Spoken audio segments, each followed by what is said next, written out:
I was asked what mods do you run? So here we have the mod station. And on the mod station you have a variety of things you can select. Over here we have nomogram stiv. Basically this has the spider webs to it just to help with, you know, aligning off access. And this is, for somebody that doesn't play surface ships all the time, the top numbers, you lead like 5 seconds into the future for a 30 knot ship. 5 knots into the future for a 20 knot ship. So it just gives you kind of a way to, as long as you have a rough idea as how fast the ship is going, you can lead. I don't think I have anything else in this section. I don't. In this section, nothing. Customizable Panels by Batto Best. This was something that was recommended, or rather required, by King of the Seas. So it's got a good visual indication of what's going on.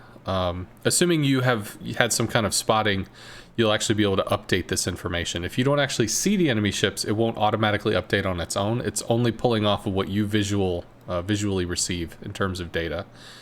Camouflage, don't know, don't care, no camos.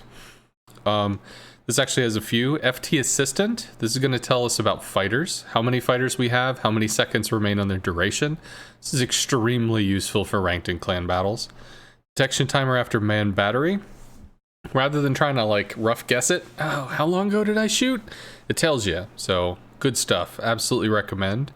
Running lights gives you an indication if they're going forward or backwards. Sometimes it's a little hard to tell. So I think it uses basically like if you had a torpedo indicator, you kind of see if the line was behind the ship or in front of the ship. So it gives you sort of an idea of what's going on. Score timer.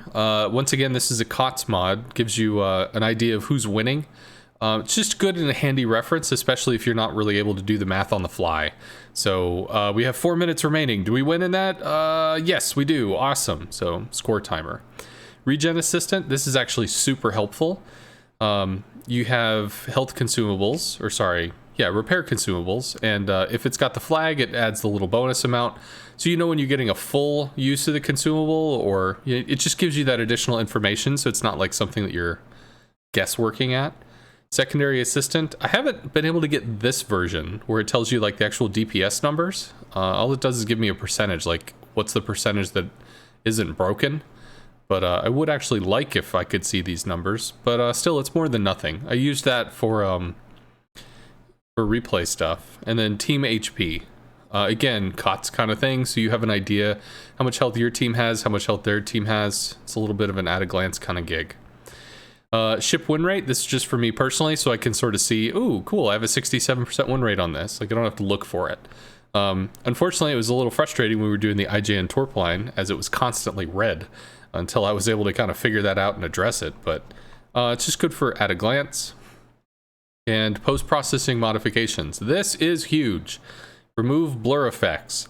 If you do not have this, when you go into a storm in planes and you accelerate, the entire screen just kind of like blurs out and it gets just obnoxious. Almost migraine inducing. It's bad. That removes it, makes it go away. And then there's another one here, unmute background sound, which is just if I tab out, the sound doesn't stop.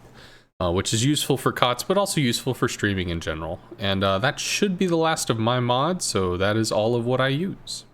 And whenever it's a new update, it'll update itself, and then you click the apply button, boop, and it's done. So I like the mod station.